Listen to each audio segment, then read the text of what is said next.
Poor, todos son muy similares en formato. De hecho, justamente por eso es que siempre está el tema de la negociación y el de, oye, pues aquel me cobra $500 menos por hacerme lo mismo, ¿no? Pero el tema no es el formato como tal, es el fondo de las cosas. ¿Qué te estoy entregando yo en mi estudio de precios de transferencia para efectos de decirte que es un estudio bien hecho, bien elaborado, sustancial y que te va a ayudar?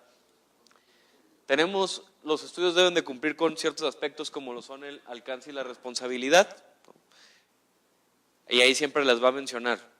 Los resultados, la fiabilidad de los resultados va a depender de la información que me esté dando el cliente, y nosotros no somos quien audita los estados financieros. Entonces, muchas veces se cree, o cuando nos contratan este tema, lo primero que hace el contador es, ahí te van todos los auxiliares y las analíticas para que saques los movimientos entre partes relacionadas. Ojo, el alcance del estudio dice, nosotros no auditamos. En teoría, si tienen un auditor financiero, por ejemplo, él debería de ser quien revise que efectivamente si están diciendo que le facturaron 10, sean 10 de facturación a la parte relacionada. ¿Qué sucede ahí? El cliente o el contribuyente me está enviando a mí las transacciones intercompañía por monto, tipo, etcétera. De ahí parte mi análisis, no antes de.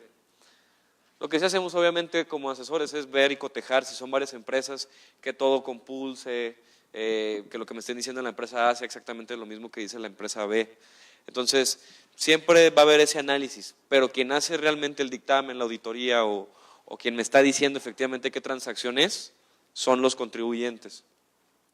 Introducción, información general, o sea, básicamente ahí les va a aparecer qué estamos analizando. En la información general van a decir qué empresas son las que están dentro del estudio de precios de transferencia, cuáles son las partes relacionadas, cuál es contribuyente, dónde se ubica, su número de identificación fiscal, porque eso lo pide la declaración informativa, quiénes son los accionistas de la empresa, hay vínculos por administración, control, capital, cuál es el flujograma de las operaciones, todo eso está en información general. Un análisis de la industria, los que han visto el estudio ven ahí que dice Economía Costa Rica. ¿Por qué sirve este análisis de la industria? Hay sectores, o en general hay sectores o empresas que están muy ligadas a qué está pasando en la industria en general. Entonces, cuando estamos hablando de precios de transferencia, siempre la autoridad tributaria va a decir, yo quiero que me generes una utilidad en Costa Rica. ¿Estamos de acuerdo en eso, no? Si vas a querer que pagues impuestos aquí en Costa Rica. Pero ¿qué pasa si no genera una utilidad? Porque el sector inmobiliario se cayó y yo tengo operaciones con partes relacionadas. ¿Me estoy utilizando un esquema para migrar mis utilidades a otro lugar y no pagar impuestos? Pues no, es porque el sector inmobiliario se cayó, yo participo en ese sector. Eso se va a ver en el análisis industrial. ¿Qué recomendamos nosotros? Si yo me meto a Google y empiezo a ver manufactura del plástico, manufactura de llantas, pues a lo mejor en internet no voy a encontrar mucho de cómo está el sector de la manufactura de llantas, y si es Centroamérica menos, tarda mucho en llegar la información pública fiable.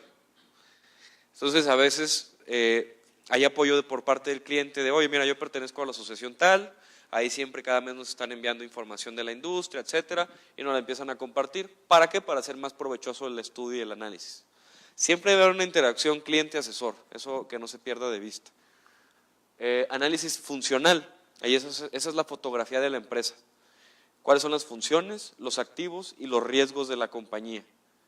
Ese es el más importante que debe de leer el contador de la empresa cuando el asesor les dice, mira, ahí te va tu estudio, en borrador, dame tus comentarios. ¿Y qué es lo que hace el cliente? Pues mira, te faltó una coma por aquí, te faltaron 2 puntos. Eso es lo principal y es lógico, porque ¿qué me va a decir el cliente? Pues ¿qué comentarios quieres, no? Pues yo no sé de precios, tú eres el que sabes, para eso te contraté.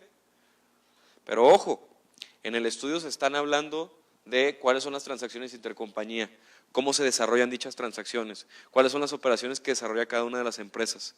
¿Y qué dijimos? ¿Quién es el experto de su negocio? ¿Ustedes o nosotros? Ustedes, ¿no? Entonces, de ahí va a depender también que lo que les esté poniendo el asesor de precios de transferencia, ustedes revisan, efectivamente está haciendo una fotografía fidedigna de las transacciones intercompañía y de la empresa.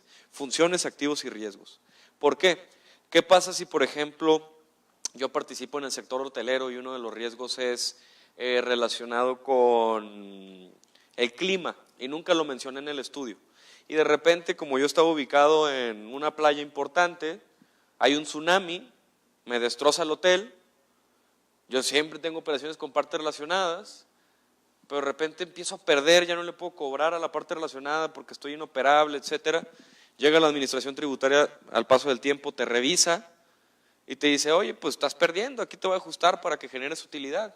Y ustedes le van a querer decir, oye, pero es que un riesgo que siempre sumo es el del clima, ¿no? ¿Y qué te va a decir el administrador tributario, el fiscalizador? ¿Y dónde dice en tu estudio eso? ¿Por qué nunca me lo pusiste en estudios anteriores y ahora de la nada ya me dices que ese es un riesgo? Y eso es un riesgo muy obvio. Hay riesgos más que no son tan obvios dependiendo de la industria, en el sector agrícola, por ejemplo, ¿no? Hay muchos sectores que tienen lo propio, hay que hablarlo con el consultor, hay que darse el tiempo de que platique ese consultor con ustedes. Es el análisis funcional, selección del método y selección de la parte analizada. Como ya mencionamos, hay ciertas metodologías. A nivel internacional son 5. Precio comparable no controlado, la primera. Método de precio de reventa, la segunda. Método de costo adicionado, la tercera. Y no les voy a hablar de metodologías hoy, porque por si las quieren ir apuntando. Método de partición de utilidades, la cuarta. Y método de márgenes transaccionales. Argentina lo emitió en su momento, se le conoce como el sexto método, y lo que hace ese método es, si estás vendiendo algún cereal cuya cotización o algún elemento que tenga una cotización internacional, pues vete a ese cotizador internacional, por ejemplo el azúcar, que hay precios internacionales del azúcar, y deberías de estar pactando esos mismos precios. Pero ojo, porque a veces ese método, más que ser de apoyo, es un dolor de cabeza, porque para empezar, ¿en qué bolsa reviso si el precio del azúcar o cualquier precio? O ¿qué tal si el Incoterm que yo estoy pactando con mi parte relacionada es diferente a lo que se está manejando en esos precios que cotizan a nivel público? Ojo, es importante. ¿Qué hacen a veces o qué han hecho algunas administraciones tributarias en algunas auditorías? Incluso han revisado para auditarte algo, no sé, estoy importando medicamento. Y van y revisan, estás importando una pastilla para el dolor de cabeza, la tengo en el código arancelario tal, y tú estás comprando tal precio, pero aquí en el código la tengo en otro precio. Y ustedes qué van a decir, pues es que es una medicina, tenemos diferentes costos. No, pero aquí yo lo tengo en mi cotizador a nivel aduana. Y muchas administraciones tributarias hacen eso cuando quieren ajustar, y eso es un problema también. ¿Por qué? Porque ustedes nunca les dieron esos precios. ¿Alguien tiene la base de datos aduanal para saber el código arancelario y cuánto se está vendiendo cada producto? O se lo saben por lo menos esos códigos arancelarios. Entonces, eso es importante, eso impacta, porque esas métricas no recogen realmente lo que busca precios de transferencia, que es que analizar las funciones, los activos y los riesgos de una transacción en específico para determinar qué contraprestación pactar con mi parte relacionada. ¿Sí está claro ese punto?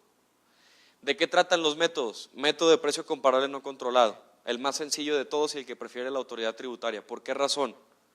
Por la simple y sencilla razón de que dice, este método tú me tienes que comparar, si yo vendo micrófonos, aparte relacionada hacia terceros, tienes que comparar el precio unitario del micrófono. Pero ahí entran otros factores, ¿no? El volumen que yo pueda vender del micrófono a mi parte relacionada al tercero, que a lo mejor el micrófono sea de una marca o tenga cierta tecnología dentro de, y al que le vendo a la parte relacionada no lo tiene. Todos esos factores empiezan a jugar. Entonces, pareciera sencillo esa metodología, pero no es lo tanto cuando ya te empiezas a meter en las características de los productos. O ese método también lo podemos utilizar cuando yo pago regalías, por ejemplo.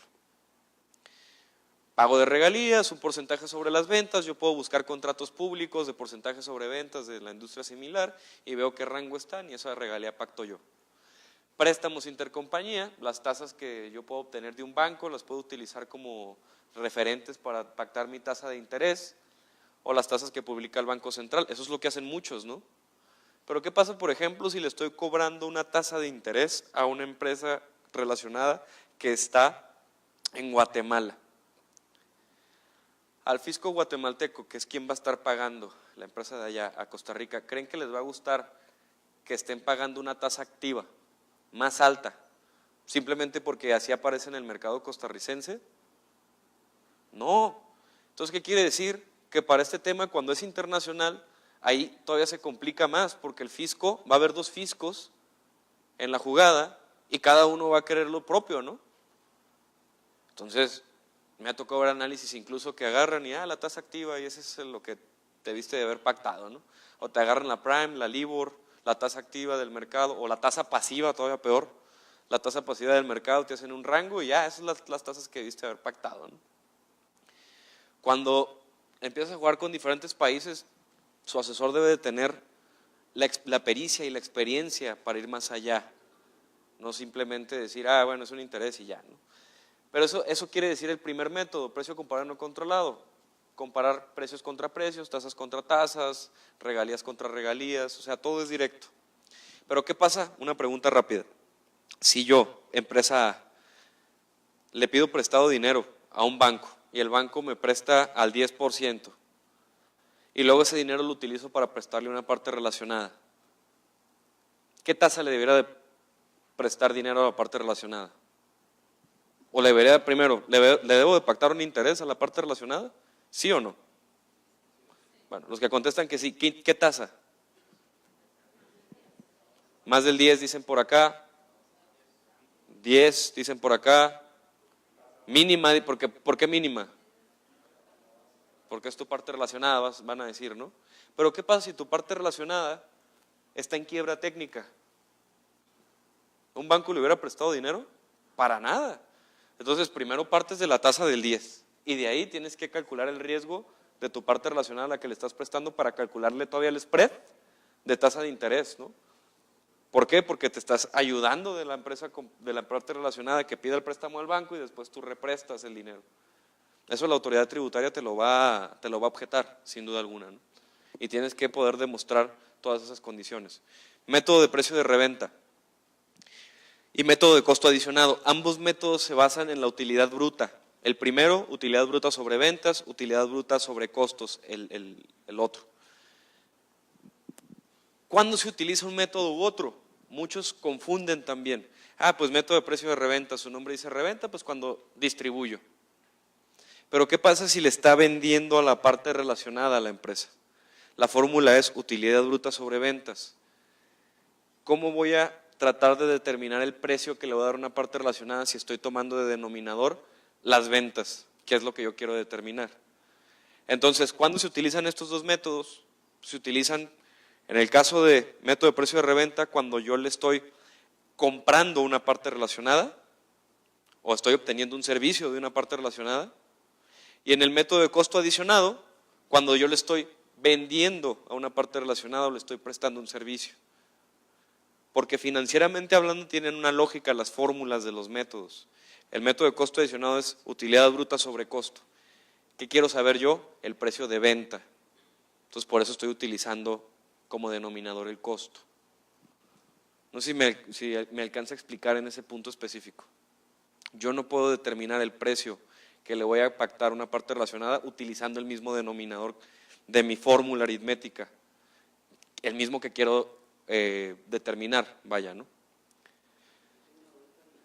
Creo que las dudas me dijeron estrictamente que me esperara al final, entonces apúntamela para apoyarlos ahorita. Luego, método de partición de utilidades, es el cuarto método. Ese método de partición de utilidades lo van a ver aplicado muy poco, en general en nuestra región latinoamericana. ¿Por qué? Se basa básicamente en empresas con muchos intangibles que no tienen forma de comparabilidad.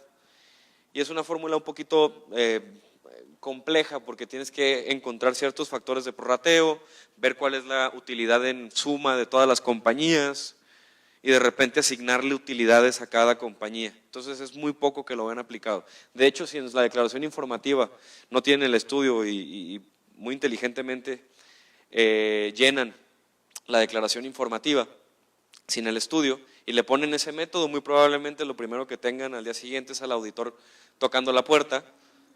¿Por qué razón? Porque no es tan común, ¿no? Entonces van a querer, mira, aquí tienen este método, vamos a ver qué está haciendo, ¿no? No quiere decir que nunca se use, pero se debe de tener cuidado. Y el método de márgenes transaccionales, que es el otro que viene en su legislación. Este método es el preferido por los expositores y por los asesores. ¿Por qué?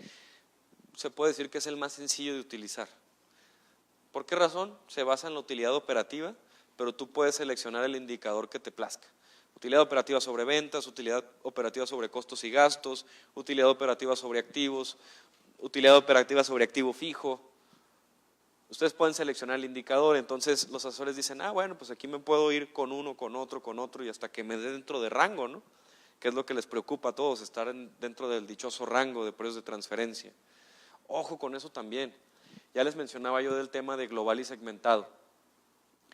Yo he visto estudios donde venta de inventario, prestación de servicios, pagos de asistencia técnica, N cantidad de transacciones, y luego ves el estudio y lo único que ves es un resultado, utilidad operativa de la empresa 4%, comparables del 3 al 5, estamos dentro de rango, check, ¿no? Está todo bien.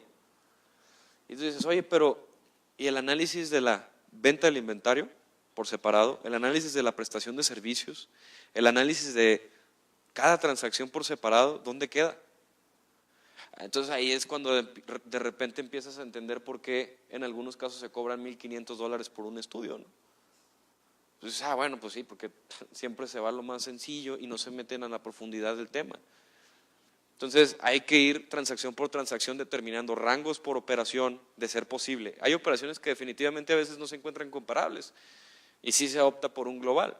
Pero si ustedes ven que solamente hay un resultado por todo el grupo, o sea, por toda la empresa, lo primero que deben de hacer es cuestionar a su consultor de precios de transferencia. Oye, ¿por qué no analizaste por segmentado la transacción? Porque, ojo, esa respuesta la tienen que dar en la declaración informativa. Resultado, ¿global o segmentado? No sé si alcancemos a visualizar el mensaje. Todo tiene un porqué. Conclusiones, terminamos bien o mal. En el análisis económico van a ver la metodología aplicada de pe a pa, ¿no? ¿Qué comparables utilizamos? El famoso tema de la base de datos, ¿no? Que todo el mundo tiene la duda de eso. Oye, ¿tienes la misma base de datos que utiliza la autoridad tributaria? Esa es la primera pregunta, ¿no? Les voy a contestar eso muy sencillo. La base de datos es como la calculadora del contador y es un ejemplo que siempre doy en cada foro, ¿no? ¿Por qué razón? El contador puede comprarse una calculadora de $1,000, pero si no la sabe usar, ¿para qué creen que le va a servir esa calculadora? Para lo mismo que la calculadora de $5. La base de datos es lo mismo. Hay bases de datos más costosas que otras, eso sí. ¿Qué cambia de una base de datos a otra? La interfaz. ¿Cuáles son los motores de búsqueda? ¿Cómo son? ¿Y cómo puedo encontrar más fácilmente comparables? Es lo único que cambia. Hay consultores, sabemos firmas que tenemos más de una base de datos, hay consultores que tienen solamente una y hay algunos otros que no tienen ninguna, que les buscan la información en Yahoo Finance o en Google Finance. Yo puedo hacer un estudio sin base de datos también, lo puedo hacer. ¿Por qué? Porque la información es gratuita, es pública, pero me voy a tardar mucho buscando esa información sin esos motores de búsqueda sofisticados que me da la base de datos. ¿Cuánto se paga por una base de datos? Dependiendo. Hay bases de datos que te cobran por usuario, hay bases de datos que te cobran por número de accesos, por información que descargas. El promedio de una muy buena base de datos debe de andar oscilando entre los $18,000 a $25,000 anuales, más o menos. ¿Y por qué se menciona que debes de tener un poquito más de, o sea, por lo menos 2 bases de datos? Porque por lo menos debes de tener la base de datos donde buscas empresas que cotizan en bolsa y la base de datos donde buscas contratos comparables también. Entonces, un tip, cuando estén negociando el estudio de precios de transferencia con un asesor, pídanle que les muestre su contrato firmado con el proveedor de base de datos. Esa pregunta es mejor que decir, oye, ¿tienes la misma base de datos que la administración tributaria? Porque yo te puedo decir que sí, pero que la tenga ya es otra cosa, ¿no? Ajustes económicos, tablas de aceptaciones y rechazos, básicamente esos ya son los anexos que debe de tener su documentación. Pero en suma, más o menos eso deben de ver en su estudio y debe de ser digerible, debe de ser entendible, debe de explicar por qué seleccionó un método y por qué no otro. ¿Sí estamos claros hasta aquí?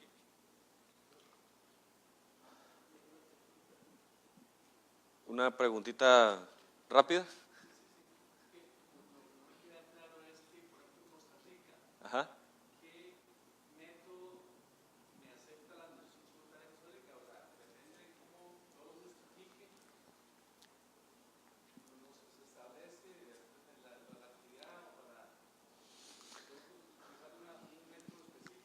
La respuesta es sencilla.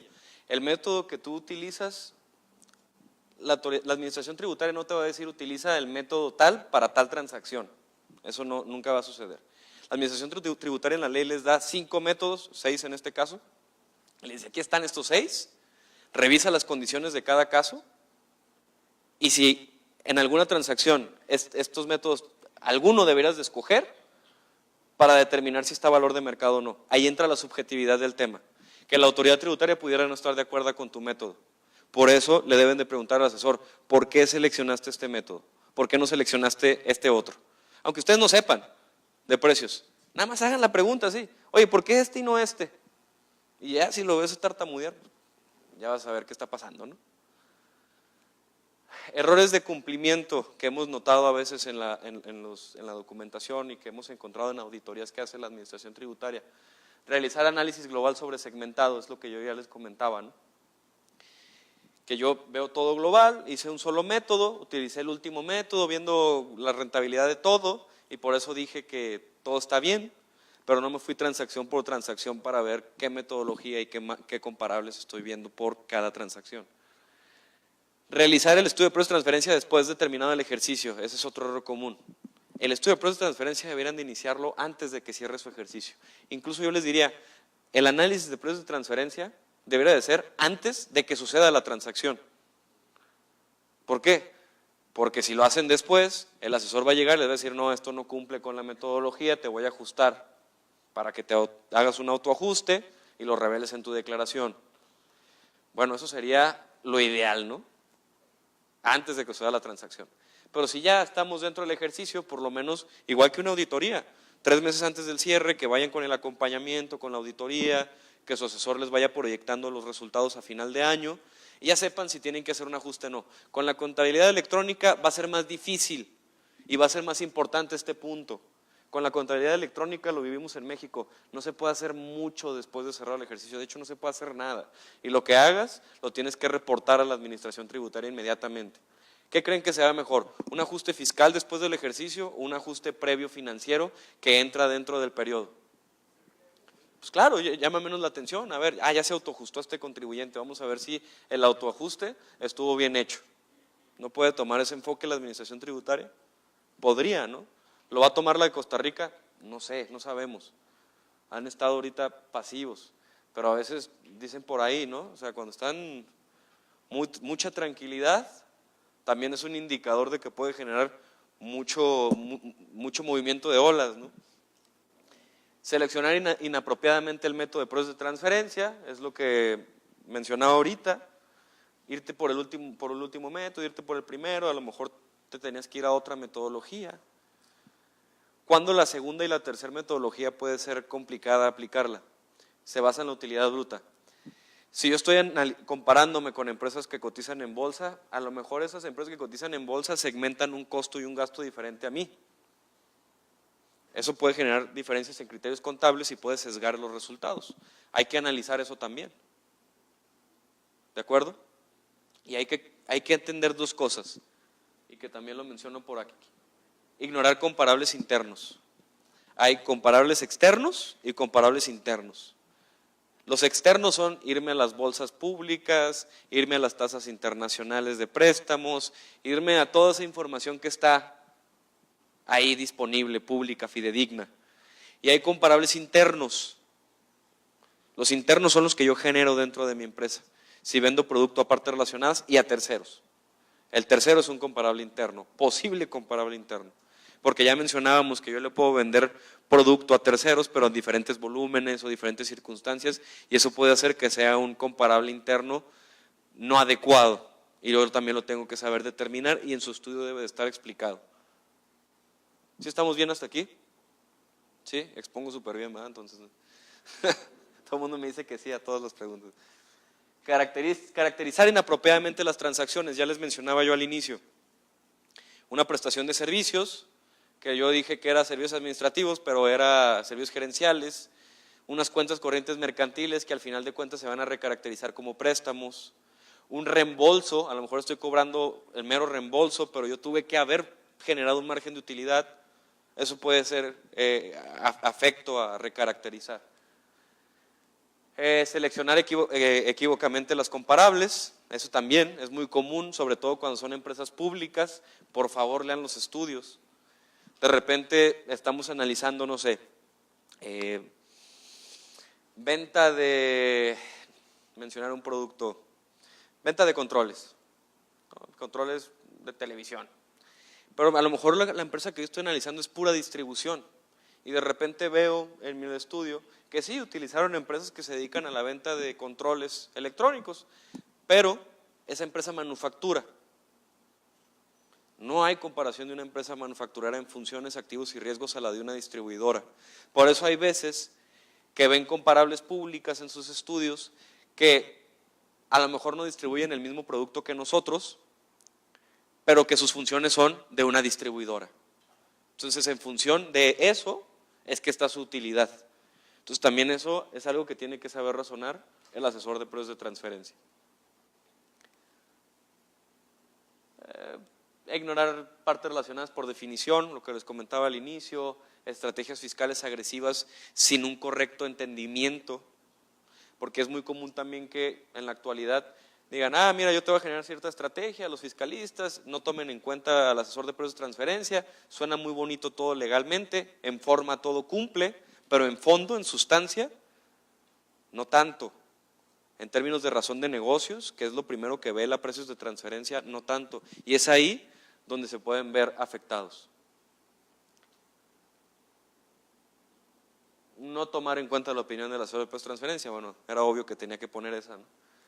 Carencia de faltas de políticas de precios de transferencia, o sea, hay que tener las políticas bien establecidas, contratos con la parte relacionada por cualquier transacción, distribución, arrendamiento, etcétera, etcétera, etcétera.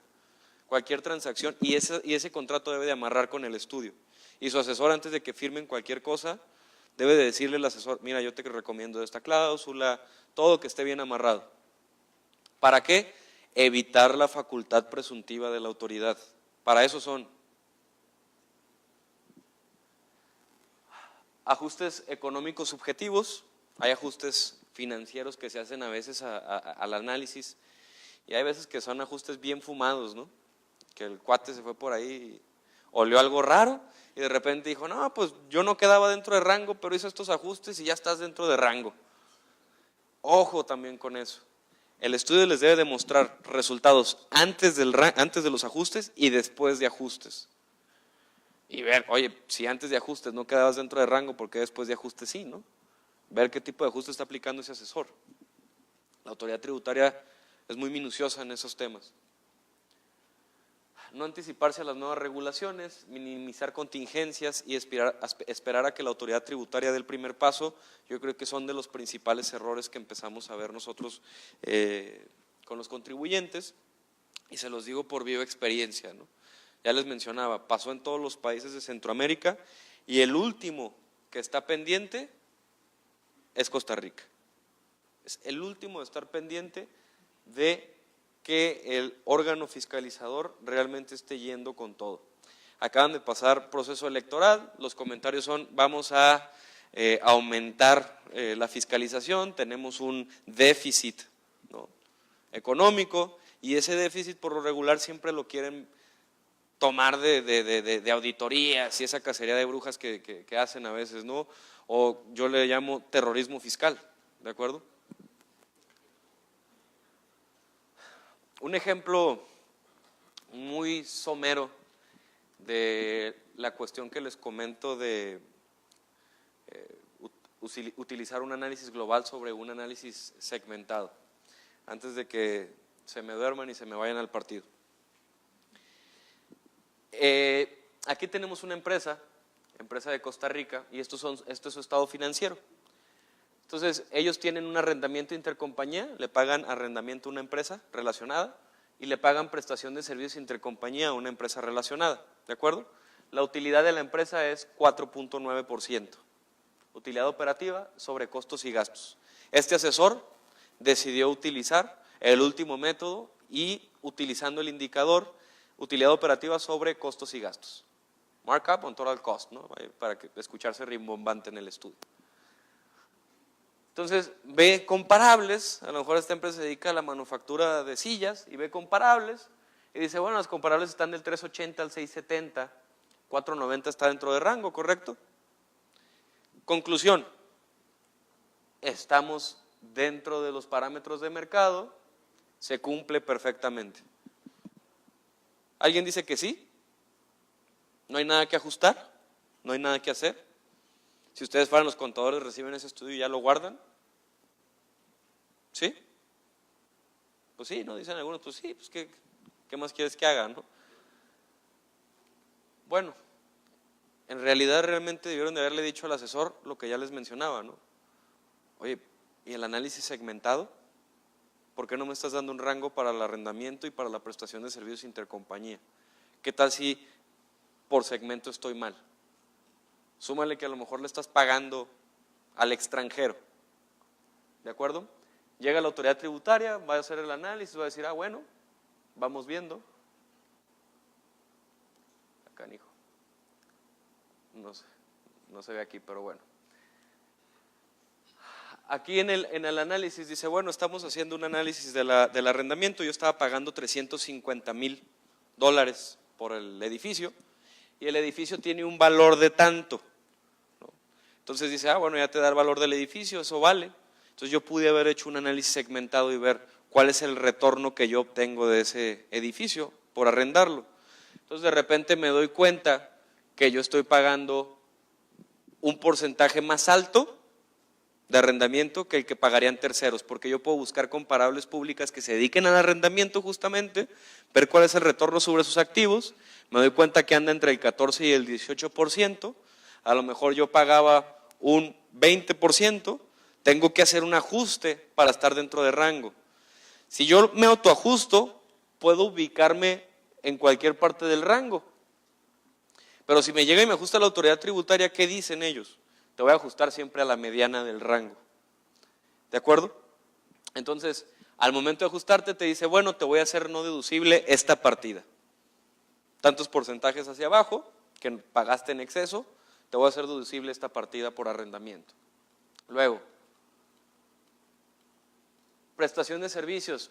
Tú le dijiste a la administración tributaria, bueno, yo le pacto un 20% de utilidad al servicio, así me lo está cobrando la casa matriz. Ven que realmente es un servicio administrativo, a nivel internacional el servicio administrativo anda entre el 2 y el 5%, pues hay que ajustarlo, ¿no?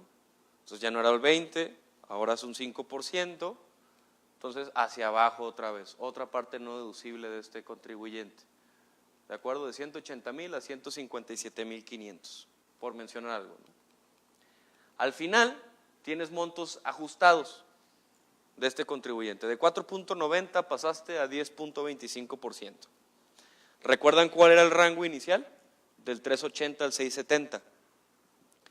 Ya estamos fuera del rango inicial, ¿de acuerdo? Pregunta, ¿este contribuyente está cumpliendo con precios de transferencia, sí o no?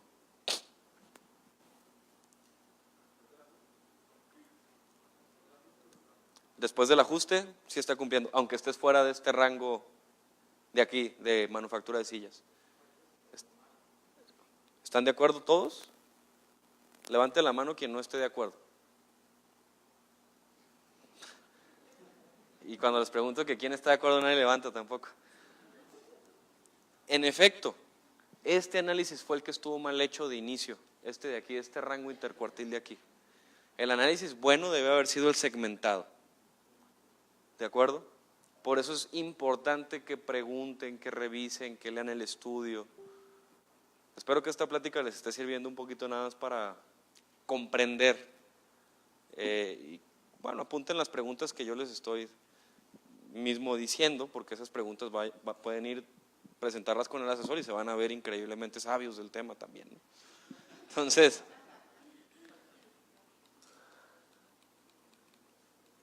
este contribuyente ya cumple. Si vemos la utilidad, pues obviamente a la autoridad tributaria le va a interesar mucho que de 4.90 pases a 10.25, ¿no? Va a decir, oye, pues págame más por acá. ¿Qué pasa si el ajuste es, no estoy cumpliendo, pero el ajuste le da en contra a la administración tributaria? ¿Creen que la autoridad tributaria los va a ajustar? y les va a decir, no, me pagaste impuestos de más, toma, te lo regreso. Jamás en la vida se va a ver eso. Por eso, vuelvo a insistir, es mejor que hagan el estudio antes de que cierre el ejercicio, porque si están pagando de más en una administración tributaria, ustedes pueden autoajustarse y determinar un pago menor relacionado con el estudio de precios de transferencia y sustentado con el estudio de precios de transferencia. Porque jamás va a llegar la autoridad tributaria y les va a decir, no tienes tu estudio, pues déjame hacer el estudio yo. De repente el administrador tributario va a decir, híjole, pues este contribuyente realmente debió haber pagado menos. No, pues notifícale, ¿no? Para que le regreses con todo y recargos. Nunca va a pasar, nunca. Auditorías de precios de transferencia, cada vez son más las auditorías que se están haciendo, prácticamente en toda Latinoamérica ya ha habido auditorías, a excepción de Bolivia. Costa Rica ha habido auditorías, han sido creo que 7 empresas las auditadas. A mí me tocó platicar con don Ricardo Caballeros en su momento, hace 3, 4 años cuando me tocó vivir por acá, encargado de esto a nivel tributario, y realmente es una persona que conoce el tema. Hay administraciones tributarias o administradores tributarios en algunos países que apenas están madurándolo. Es peor para el contribuyente y para los asesores ir con una administración tributaria que no sabe de esto a una que está más tecnificada, porque de repente pueden ser arbitrarios, puede ser totalmente, muy, muy complejo defender un caso con alguien que no está entendiendo el meollo del asunto, ¿no? Entonces, se prefiere tener una administración tributaria preparada. Asumimos que este tiempo está sirviendo para la preparación de la administración tributaria, ¿de acuerdo? Entiendo que ya hay una base de datos de comparables. Cuando yo vivía aquí no había base de datos todavía contratada. Entonces, ¿qué quiere decir que ya tengan una base de datos? Pues por lo menos ya están haciendo sus ejercicios para ver cómo se encuentran mejores comparables, ver todas las características que pueden sacar de aquí, ¿no? Esto es muy interesante. Esta grafiquita de aquí básicamente muestra fallos a favor, ya que llega a un tribunal, el caso de precios de transferencia. Cuando llega a un tribunal, ¿cuántos gana la administración tributaria y cuántos gana el contribuyente? En los primeros años, desde 2007 al 12, esto está hasta el 12, eso es lo genera el SIAT. Mencionaba, en algunos países, en este caso Argentina, México, Dominicana, los primeros años empieza ganando el contribuyente, ya en tribunales. Pero pasa el tiempo y ¿quién creen que empieza a ganar ya en tribunal? La administración tributaria. Está aprendiendo, entonces ese aprendizaje le sirve para defender sus casos. Dominicana fue algo excepcional. Dominicana, sin una experiencia previa, se dio cuenta que los hoteles de Dominicana, ahí en Punta Cana, estaban abarrotados de gente, pero ellos generaban pérdidas. Entonces de repente vieron, hicieron el análisis, dijeron, pues, ¿cómo es posible que generen pérdidas si están abarrotados, ¿no? Ven los precios de transferencia, ven el precio publicado en la página web, el precio por habitación publicado en la página web. ¿Qué creen que pasaba? Era mayor a nivel de habitación, a nivel público en general, que se estaba dando entre partes relacionadas. ¿Qué quiere decir? Que estaban llevando todo el dinero a otro país. Fueron como 20 hoteles los que ajustó, 8 decidieron juntarse, irse a apelar. ¿Y qué creen que pasó? Los 8 los ganó la administración tributaria. Bueno, entonces eso fue bastante agresivo y fue un caso muy sonado en materia de precios de transferencia. Aquí dice que una auditoría de precios de transferencia en Costa Rica en promedio, según el SIAT, es de 4 meses. El promedio en Latinoamérica realmente anda entre los 12, 18 meses. Cifras oficiales, porque nosotros en la realidad hemos visto otra cosa muy distinta. Dura años incluso. Hay casos complejos que duran años y a veces están detenidos hasta por el abogado del cliente, del contribuyente, ¿no? Ojo también con eso. Deben de tener gente que realmente esté respaldando por sus intereses, ¿no? Tanto en el tema de precios de transferencia como en el tema legal, porque también un caso de precios de transferencia se puede alargar demasiado. Y ahí quien más gana, pues va a ser el abogado, ¿no? principales industrias auditadas siempre es farmacéutica, manufacturera, minería, eso es por lo principal que siempre se van, financiera. Entonces ya es como muy común ver esta tendencia a nivel Latinoamérica. Es un poco de lo que han encontrado las administraciones tributarias como errores, que ya les mencionaba hace poco: identificar operaciones comparables, no las identifican, obtener información de partes relacionadas extranjeras. Aquí hay un punto importante. Las guías de la OCDE te dicen, en una transacción intercompañía hay una empresa A y una empresa B. Hasta aquí todos estamos de acuerdo, ¿verdad? Siempre hay una empresa A y una empresa B. Y te dicen las guías de la OCDE, tú, especialista, puedes escoger cualquiera de las dos empresas para analizar, la A o la B.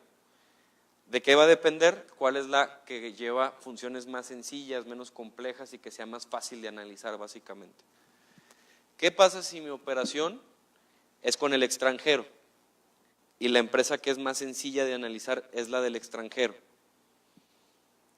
En teoría, yo como asesor pudiera seleccionarla como parte analizada y meterla en el estudio, pero para ello tendríamos que incluir las declaraciones de renta de esas empresas, cierta información. Por eso muchas veces los corporativos prefieren evitar utilizar información del extranjero y siempre se van por la local, por lo regular. Pero ojo, es algo que se puede discutir perfectamente, asesor, cliente, auditor. Oye, realmente hay un tema que estés por ahí medio, que esté ahí medio raro afuera, ¿o no? Entonces algunos, no, realmente no tengo problema de presentar información de otro país en y se utiliza, ¿no? Pero también esa puede ser un tema de limitaciones a la hora de la práctica de precios de transferencia.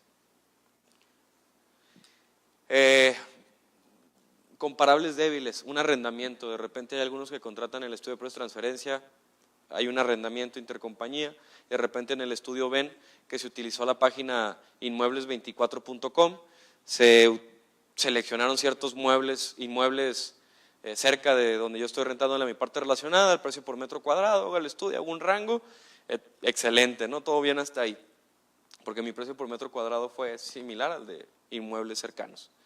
Ojo, porque ese tipo de información no es lo que se esperaría en un estudio de precios de transferencia.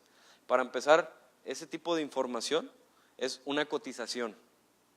O sea, lo que publican en Inmuebles 24 y entonces es una cotización, no es una transacción pactada tal cual. Ese precio pudo haber cambiado en su momento. Entonces, ojo también con ese tipo de comparables, de que se metieron a Alibaba y buscaron el producto y les hicieron un rango. Muy probablemente eso es porque su asesor no tenga una base de datos, pero eso es lo que no esperaría la administración tributaria. Hay perfiles de riesgo, ya les mencionaba yo, perfil de riesgo del contribuyente. La autoridad tributaria empieza a hacer perfiles de riesgo de los contribuyentes, ya sea relacionado por industria, como lo mencionábamos hace un momento, pertenecen a cierta industria, va a ser más auditable, ya sea por tendencia, que puede ser una tendencia, venías con ganancia, ganancia, ganancia y de repente pierdes, ¿no? Si hay pérdidas consecutivas, ojo, eso puede generar una auditoría. Eso ya está en los sistemas de las administraciones tributarias, ¿de acuerdo? Riesgos históricos. Ha sido un contribuyente que ha hecho cosas malas con anterioridad, pues no lo sueltes, algo le vas a encontrar, ¿de acuerdo? O riesgos actuales. Oye, este contribuyente lo ajustaron en tal país y hubo un periodicazo. ¿Qué empiezan a hacer las administraciones tributarias? Buscan ese contribuyente en su país para auditar, ¿de acuerdo? A eso se refiere el perfil de riesgo del contribuyente. Y el perfil del asesor, como ya les comentaba, en algunos países, se esperaría que en Costa Rica en algún momento también lo empiecen a implementar, les piden el registro tributario del asesor que está elaborando el estudio, para efectos de que, como ya les mencionaba, de manera indirecta yo me puedo ir contra el asesor, ¿de acuerdo? Contra los clientes o contribuyentes que ha atendido ese asesor, si ya vi que su práctica es mala. Entonces, ese perfil de riesgo ya también existe. Esta es una nota que tenía por ahí en el periódico que mencionaban en México. 85% de los contribuyentes que han sido revisados en su declaración informativa han sido objeto a sanciones porque se ha presentado mal dicha declaración. Imagínense, México tiene 25 años de la legislación y el 85% de los contribuyentes presentan mal su declaración informativa. Con 25 años de experiencia, ¿qué puede pasar en países donde la experiencia es menor en este tema en específico? Y eso es nada más la declaración informativa, que supone que es un llenado de lo que dice tu mismo estudio, ¿no? Estoy viendo qué dice mi estudio y estoy poniendo los campos y ya. Ojo con eso. ¿Cuál es para los auditores importante en materia de precios de transferencia? Pues hay que leer la norma internacional de auditoría 550, ¿no? Que dice, bueno, como alcance, siempre el auditor se siente un poco incómodo de decirle al cliente, tienes que cumplir o ponerle una salvedad en alguna nota o algo por el estilo. Siempre hay una incomodidad. Y eso se llegó a dar en México hace algunos años. Pero ojo, el auditor, el alcance real es solamente verificar si el cliente cuenta con un estudio o no. El auditor no tiene la potestad para decirte si ese estudio está bien hecho o no, ¿de acuerdo? Y ojo también, auditores, ¿qué llega a suceder muchas de las ocasiones? Y eso se da ya más en el tema comercial entre firmas, ¿no? Tú estás haciendo el estudio, otra firma hace la auditoría y le empiezan a insistir al contribuyente, al cliente. Oye, pues mándame el estudio, si no te va a poner aquí de todo. Oye, pues me lo están elaborando, espérate, ¿no? No, es que si no te lo mandan, ahorita te pongo una salvedad y demás. Ojo, porque, por ejemplo, un resumen ejecutivo que te sirva para validar que tus operaciones están a valor de mercado ya debiera de ser prueba suficiente para el auditor que estás en proceso de y que tus transacciones están a valor de mercado. No hay ninguna salvedad que poner ahí, porque su alcance es hasta ahí. ¿De acuerdo? A menos que el auditor se quiera hacer responsable solidario de lo que diga ese estudio. Yo creo que nadie como auditor quiere ser responsable solidario de lo que dice ese estudio. También para que lo tengan presente ustedes como contribuyentes. Y como les mencionaba al inicio, es el auditor quien tiene que validar que lo que me están diciendo como que tienen de ingreso o gasto con parte relacionada, ese es el monto correcto. ¿De acuerdo? Eso sí tiene que hacer el auditor. Revelar dentro de las notas de los estados financieros quiénes son las partes relacionadas, qué transacciones se utilizaron y poner una nota ahí, se tiene estudio o no se tiene estudio y listo. Algo que se me pase por aquí. Bueno, con el tema también de la auditoría, es importante también que el cliente verifique al final del periodo que se está haciendo su estudio de precios de transferencia, que efectivamente el estudio amarra con la información financiera que están revelando en el dictamen, ¿de acuerdo? ¿Por qué? Hay veces que te presiona tanto el auditor y dices tú, espérate un poquito, auditor, para empezar yo necesito el estudio, el dictamen financiero para validar los números, ¿no? Entonces te presionan tanto que al final te entregan el estudio en marzo, ya te cobran el cheque los de precios y se van, ¿no? Entonces yo siempre le he dicho a los clientes, mira, un estudio de precios de transferencia bien hecho, a pesar de que en la propuesta dice que entre 6 y 10 semanas, la verdad es que es una mentira total.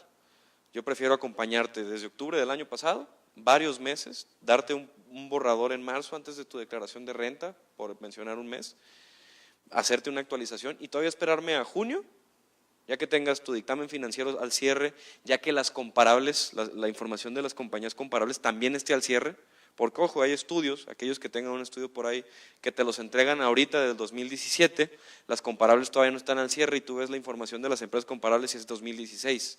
La administración tributaria viene, te revisa en 2 años y ellos pueden decir, no, voy a actualizarte la información financiera y en esa actualización dejarte fuera de rango. ¿Sí estamos claros? Y ojo también, en México auditores que obviaron o que no revelaron el tema de precios de transferencia, en su momento, fue la principal causa de amonestación para los auditores. Y se estima que el 45% de todos los contadores registrados para dictaminar tuvieron una amonestación y algunos perdieron su cédula como auditores. Entonces, ojo también con eso. No sé cuál sea el alcance en Costa Rica relacionado a ese punto específico, porque allá en México existía lo que se le llamaba el dictamen fiscal, actualmente es opcional, y el dictamen financiero, y siempre se estaba velando para que los auditores cumplieran de manera adecuada con cada una de la normativa, ¿no?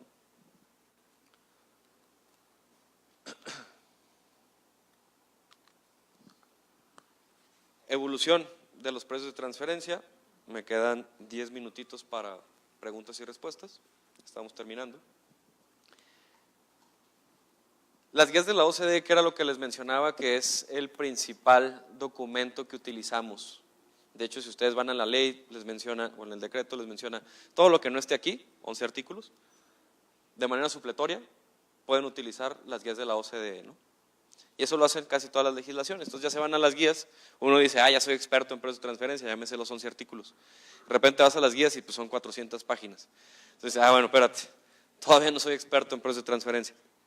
Esas guías han venido cambiando en el tiempo. ¿Cuáles fueron las primeras? Unas que se emitieron en 1995. Después vinieron actualizaciones. Al paso del tiempo esas actualizaciones fueron pocas.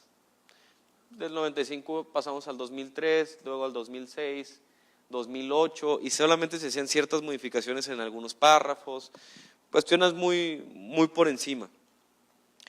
Cuando empiezan a revelarse todos estos casos de Starbucks, de Facebook, de Google, todas las que estaban haciendo estrategias agresivas fiscalmente hablando, fue cuando se vino todo este problema de, bueno, los países ricos del G20, le dice a la OCDE, mira, tenemos un problema.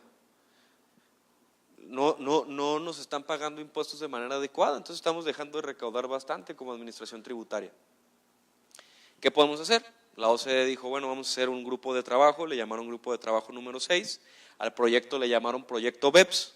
Vamos a hacer el proyecto BEPS, que significa Base Erosion and Profit Shifting, que ustedes ya lo deben de manejar o lo han de haber escuchado en alguna noticia o en alguna exposición de motivos por parte de la autoridad tributaria.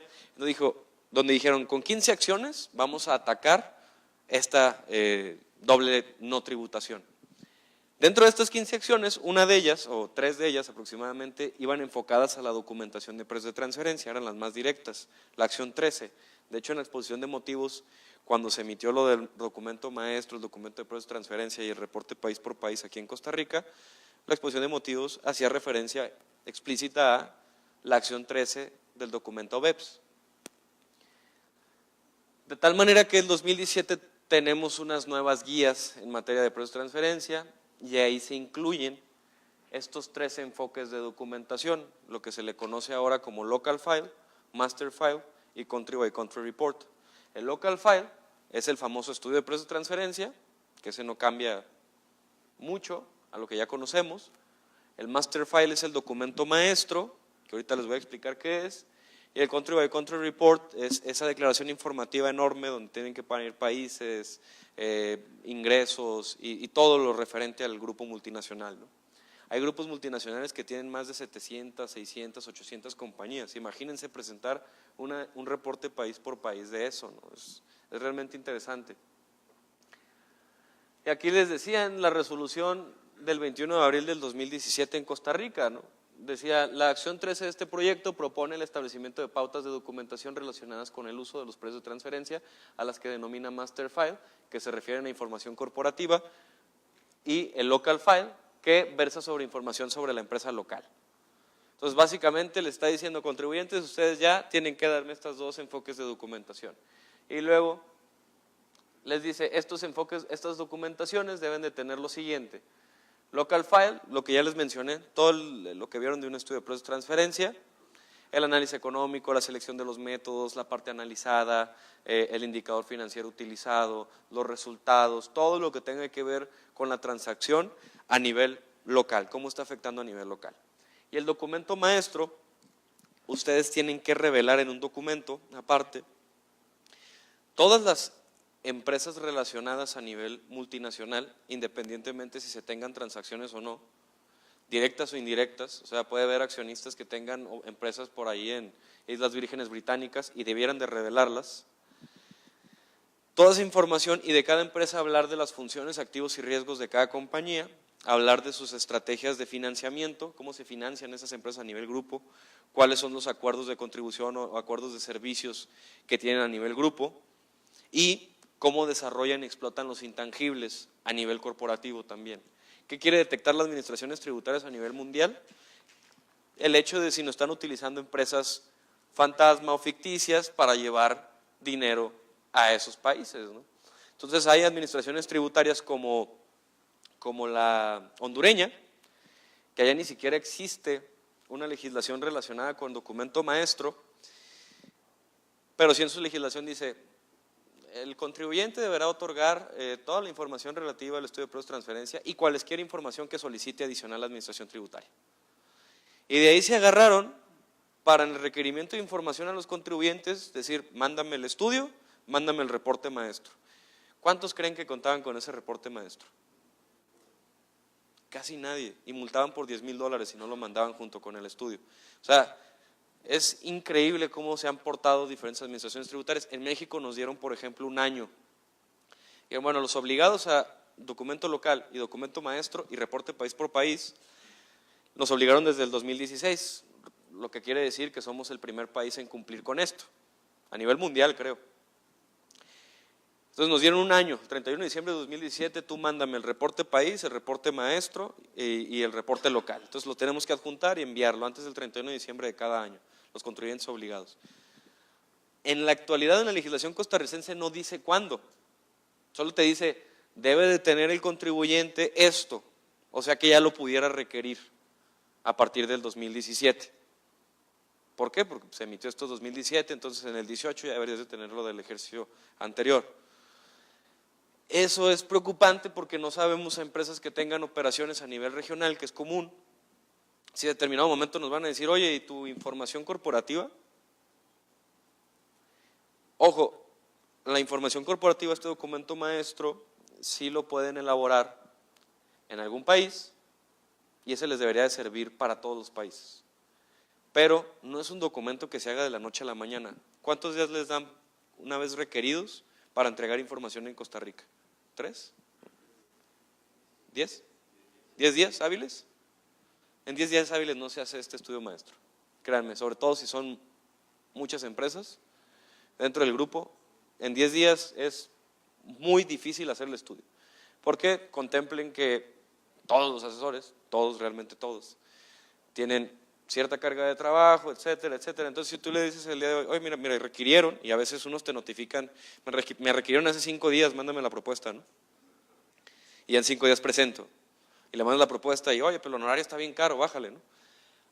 Entonces ya te contratan 2 días antes, y ¿cómo quieres que hacerte el estudio maestro si tengo que revelar todo esto de cada empresa? Y lo pueden leer la resolución, todo lo que pide de cada una de las compañías del grupo a nivel multinacional. Y luego viene esta declaración informativa, reporte país por país, que Costa Rica siguió las recomendaciones de la OCDE y les dijo a los contribuyentes, van a presentar solamente casas matrices costarricenses cuando su grupo a nivel consolidado, o sea, todas las empresas del grupo a nivel multinacional, superen 750 millones de euros en ingresos. Cuando superen este monto, ya presentan la declaración reporte país por país. O sea, le va a tocar a lo mejor al 2% de los contribuyentes costarricenses presentar esa última. Estas dos que les mencionaba, le va a tocar a cualquier contribuyente que tenga operaciones, por lo menos en el extranjero, de cajón, ¿no? Porque ni siquiera te mencionas si las que tienen operaciones nacionales, son grupos nacionales, debieran de tener también el informe corporativo, no te aclara cuál. Entonces entendería como que nacional o grupo multinacional, deberías de tener esa información corporativa. La última es nada más, siempre hay la duda de cómo se evalúa un estudio de pruebas de transferencia, cómo determina el honorario del asesor. Hay asesores carísimos, hay asesores baratísimos, hay asesores que andamos más o menos en la media, pero el estudio de pruebas de transferencia siempre se va a valorar transacción por transacción, ¿de acuerdo? Mientras más transacciones tenga el cliente, y transacción me refiero a conceptos, si es venta de inventario y le vendiste 500 veces inventario, no te va a cobrar por 500 veces, ¿no? Pero si vendiste inventario, compraste, pago de regalías, etcétera, se van sumando transacciones. ¿Por qué se cotiza de esa manera?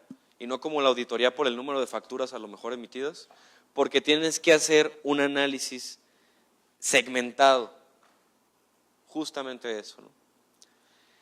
Entonces, cuando me ponen a competir de repente con precios de $1,500, pues ahí sí digo, pues mira, yo no sé con qué te estén haciendo el estudio, pero pues vete con él, ¿no? O sea, no te puedo mejorar eso. Entonces, es importante también que lo tengan presente, que pidan hagan estos cuestionamientos, a ver, enséñame el contrato con la base de datos, toda esta situación, ¿no? ¿Cómo planeas hacer el estudio?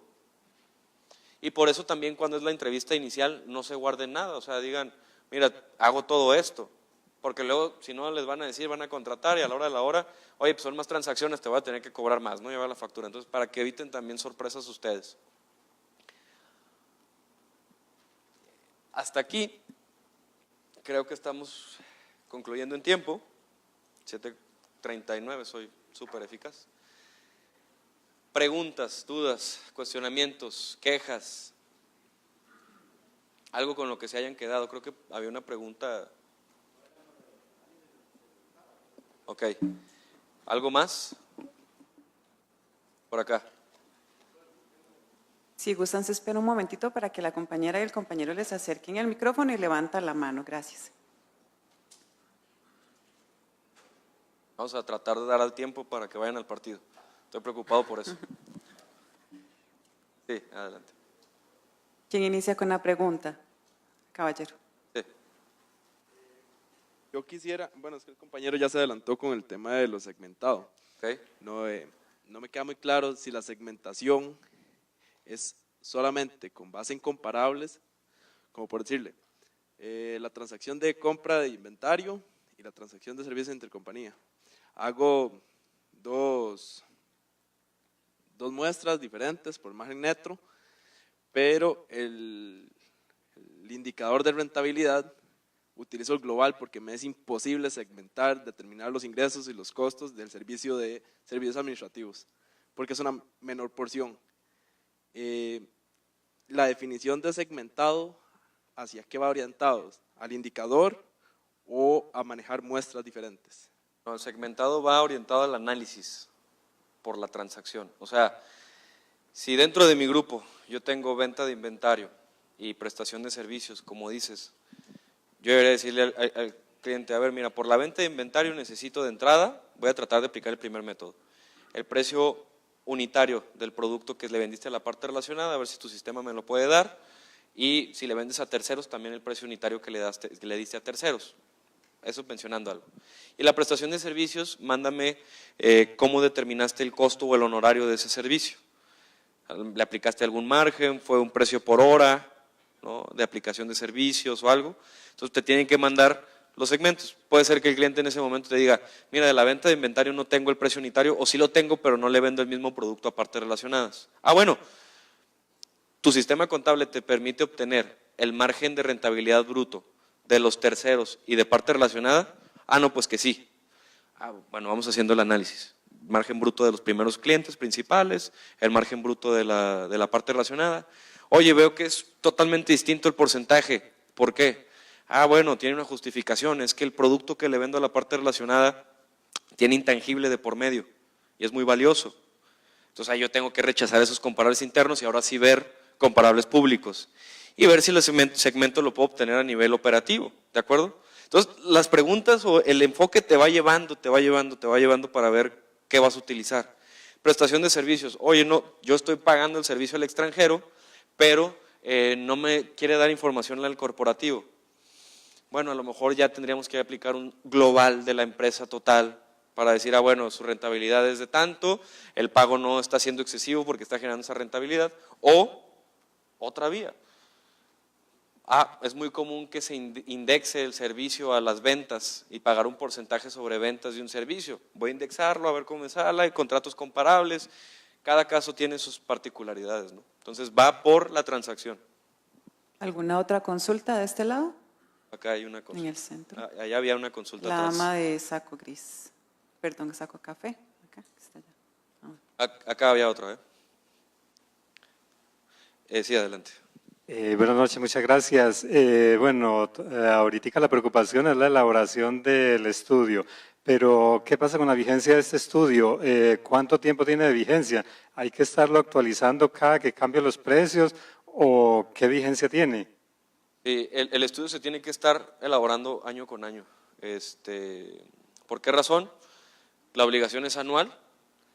Los precios pueden ser que entre partes relacionadas sean exactamente los mismos, pero lo que sí se está moviendo es el mercado. Entonces, si se utiliza comparables de mercado, pues obviamente tienes que hacer el análisis, actualizarlo y ver que efectivamente el mercado no haya modificado sus condiciones para pactar dichos precios. Entonces, por eso se actualiza y por eso se pide año con año, ¿no? Por allá. Los precios de transferencias entre las partes relacionadas se manejan de una manera totalmente diferente cuando son controladas por parte del gobierno o de tributación. Mi pregunta es, ¿cómo afecta puntualmente los precios de transferencias cuando son controlados por tributación en los estados financieros? Okay. Por ejemplo, estás hablando, no sé, de gasolina, que es controlada a nivel mercado en lo regular, ¿no? Hay un precio del petróleo, etcétera. Sin duda alguna, las legislaciones de diferentes países no te sacan del cuadrante o no te eximen del cuadrante de cumplir con precios de transferencia, pero ahí se vuelve más sencillo el análisis. ¿Por qué razón? Pues si el mismo gobierno te está dando el parámetro de comparabilidad y el precio que debes de pactar, ya lo único que tiene que hacer tu asesor es ver que efectivamente haya seguido la política de precios gubernamental, utilizar estas metodologías, que en este caso, ¿cuál sería? Precio comparable no controlado, ¿no? En muchos de los casos. ¿Por qué? Porque te está dando el precio justo que debes de pactar cierta operación. Y si es con partes relacionadas, vas a irte a esos precios gubernamentales, los vas a comparar, lo único que quedaría es básicamente darle forma como estudio de precios de transferencia, bajo la metodología de precios de transferencia, para cumplir con la forma. Pero la realidad que haya un impacto más allá de eso no debiera. ¿De acuerdo? No sé si contesté la pregunta. ¿Sí? ¿Alguna otra consulta? Allá otra vez. Acá. Sí. No, pero creo que es por el video, ¿verdad? La consulta. Licenciado, tal vez en el caso de, no sé, una situación más práctica, dos compañías vinculadas, una genera el ingreso, otra el gasto. Al evaluarlas, la que está el gasto, encuentro que está por debajo del mercado, pero la ingreso entonces estaría superior. O sea, el efecto compensado, bajo el supuesto que son mismas tasas y que es localmente, eso ¿qué impacto a nivel de precio de transferencia? ¿Qué justificación tiene con el RCLM o trabajando ya con muertos? La tendencia que hemos visto es que la autoridad tributaria te va a ajustar la transacción que para ellos consideren que debe ajustarse. A lo mejor así a nivel más o menos te va a dar lo mismo, pero pues él no te va a decir, mira, en este sí estás bien, en este mal, si compensas ahí queda, ¿no? Él te va a decir, bueno, en esta transacción estás mal y sobre eso te voy a calcular los impuestos que me debes, ¿no? Sobre todo si es una transacción sustancial para ellos, que digan, mira, aquí podemos recaudar bien. No se daría una aceptación como el efecto cero. O sea, siempre pudiera ser que no, pudiera ser que no. A nivel de defensa. Si te toca un asesor muy pura vida, puede ser que sí, ¿no? Pero la realidad es que ahí estás en una contingencia justamente porque si el efecto iba a ser neto, pues ¿por qué no te corregiste desde el inicio? Para eso necesitas al asesor, para que antes te diga, oye, pues mira, sí tienes que ajustar las dos operaciones, pero más o menos te va a dar lo mismo. Te acabas de decir, pues bueno, pues ajustalas, ¿no? Pero si te llega a la administración tributaria, él no te va a preguntar. Gracias. ¿Alguna otra consulta? ¿Alguna otra duda? Andan muy pasivos, ya se quieren ir, ¿verdad? Si quieren mirar el partido. Muchísimas gracias. Seguidamente, ya para finalizar, solicito la presencia del CPI Moisés Saborío Benavides, miembro de la Comisión de Educación, para que haga entrega de un reconocimiento simbólico al licenciado de la Rosa.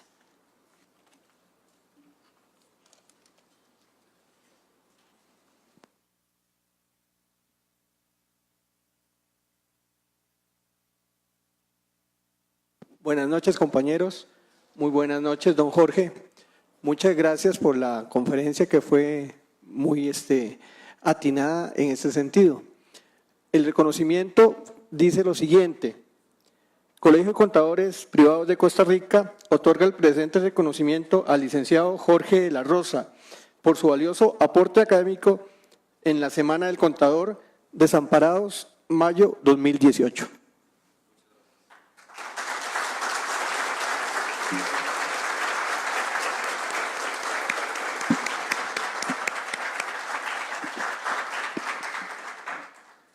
Agradecemos al licenciado Jorge de la Rosa por tan interesante charla. Para cerrar, les solicitamos por favor realizar la evaluación que se les envió por medio de un link a sus correos.